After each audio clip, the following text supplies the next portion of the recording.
अस्सलाम वालेकुम, मेरा नाम आसिम मकबूल है और मैं isla.org के प्लेटफॉर्म से आपसे मुखातिब हूँ। आज हम बात करेंगे टेक्नोलॉजी फ़ायदेमंद या नुकसानदेह। जैसा कि मैं इससे पहले भी बता चुका हूँ अपने एक वीडियो में पढ़े लिखे बेरोज़गार कि टेक्नोलॉजी ने जहाँ पे हमारे लिए बहुत सारे जो है वो फ़ायदे हमें दिए, वहाँ पे बड़े पैमाने पे इसके नुकसानात भी हमारे सामने आ रहे हैं। एक जब से ये चैट जीपीटी और इंटेलिजेंसी एआई आर्टिफिशियल इंटेलिजेंसी जो है वो अब हमारे माशरे में ग्रो करता जा रहा है, तो ये अपने अंदर एक बहुत ही पॉजिटिव चीज़ है, लेकिन इसके साथ साथ जो ये तबाहियाँ अब अपने साथ लेकर आने वाली है उसका शायद हमें अंदाज़ा नहीं, और हम उसकी नज़ाकतों से अभी तक आशना भी नहीं कि किस तरीके से यह हमें जो है वो इतना फ़ायदा पहुँचाने के साथ नुकसान पहुँचाएगा। मैं आपको एक छोटी सी मिसाल दूँ कि अब रोबोटिक का दौर है, अब आर्टिफिशियल इंटेलिजेंसी का दौर है। अब आने वाले दौर में, अब तो चाइना के अंदर तो ख़ास तौर पे ये शुरू हो चुका है कि वहाँ पे आपको रोबोट्स हैं, अगर आपको ड्राइवर चाहिए तो आप रोबोट्स को ले लें, वो आपको लेके जाएगा। अगर आपको अपने किचन के लिए खानसामा चाहिए तो एक रोबोट ले लें, वो आपको खाना पकाने से लेके आपकी टेबल तक पे सर्व कर देगा। अगर आपको एक गार्डनर चाहिए तो आप एक रोबोट ले लें, वो आपको जो है वो हर किस्म की गार्डनिंग जो है वो हर किस्म के प्लांटेशन करके आपके घर को जो है वो सजा देगा। अगर आप इसी तरीके की और दूसरी सर्विसेज लेना चाहते हैं तो वो भी रोबोट्स आपको प्रोवाइड कर देंगे। तो ये एक हमारे लिए, हमारे फ्यूचर के लिए, हमारे मुस्तकबिल के लिए बहुत आसानियाँ पैदा हो गई। लेकिन इसका सबसे बड़ा नुकसान क्या होने वाला है? इसका सबसे बड़ा नुकसान ये होने वाला है कि जो लोग मिडिल एज थे, जो घरों में काम कर रहे थे, जो घरों में ड्राइविंग कर रहे थे, जो घरों में किचन का काम कर रहे थे या और दूसरे काम कर रहे थे, वो अब आने वाले दौर में बड़े पैमाने पे बेरोजगार हो जाएंगे। क्यों?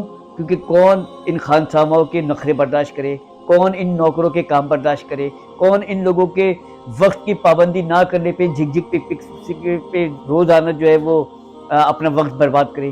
तो अब लोग जो है फिर वो प्रेफ़रेंस देंगे कि क्यों ना हम, बजाय इसके कि साल भर में हम इन लोगों को हायर करके इतना पैसा देते हैं, हम क्यों ना रोबोट्स को लेके जो है वो अपने काम करवाएँ। और रोबोट से झिक-झिक भी नहीं करेगा, ना कोई प्रॉब्लम क्रिएट करेगा, वो तो जो आप कहेंगे वही आपको करके देगा। तो मैं इसलिए कहता हूँ कि हमारा आने वाला दौर इंतहाई ख़तरनाक है रोज़गार के हवाले से।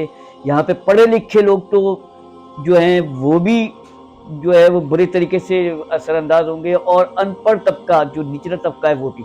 अब देखें, एक छोटी सी मिसाल आपको दूंगे। होटल हैं, अभी हमारे जो होटलिंग लोग कर रहे होते हैं तो होटल जो है इसी तरीके से उनका बिजनेस चल रहा है, लेकिन अब आने वाले दौर में जब से फूड पांडा आया है, इनके होटलों का जो है काम बहुत ज़्यादा कम हो गया है। तो आप देख सकते हैं इस हवाले से कि अब जो है ऑनलाइन काम बड़े पैमाने पे शुरू हो रहा है, और ये ऑनलाइन काम जहाँ पे कुछ मखसूस टोले को फ़ायदा पहुँचाएगा, वहाँ पे बड़े पैमाने पे लोगों को बेरोज़गार भी करेगा। ये बिल्कुल ऐसे ही है कि जैसे ये बिल्कुल ऐसे ही है कि जैसे पहले हर गली में छोटी-छोटी दुकानें होती थी, वहाँ से लोग परचून की चीज़ें खरीदते थे, रोज़मर्रा की चीज़ें खरीदते थे। लेकिन जब से बड़े-बड़े मॉल्स आ गए और ये स्टैंडर्ड बन गए, तो अब क्या हो रहा है कि अब लोग अपनी परचेज़िंग करने के लिए इन मॉल्स पे जाते हैं।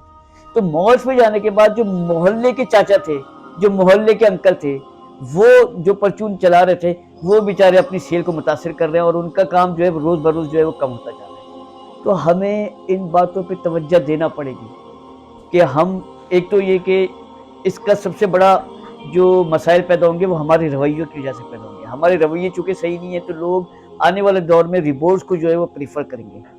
तो अल्लाह ताला हमारे फ्यूचर को जो है वो सिक्योर रखे। लेकिन मैं आपको ये डरा नहीं रहा, सिर्फ़ आपको अवेयर कर रहा हूँ, आपको जो है वो अलर्ट कर रहा हूँ कि अब भी रवैये चेंज करें और अपने आप को टेक्नोलॉजी से वाबस्ता करें, वरना आपका सर्वाइवल फ्यूचर में बहुत मुश्किल हो जाएगा। अगर आपको मेरी वीडियो पसंद आई हो तो इसको लाइक करें और दूसरों तक शेयर करें। बहुत बहुत शुक्रिया। अस्सलाम वालेकुम।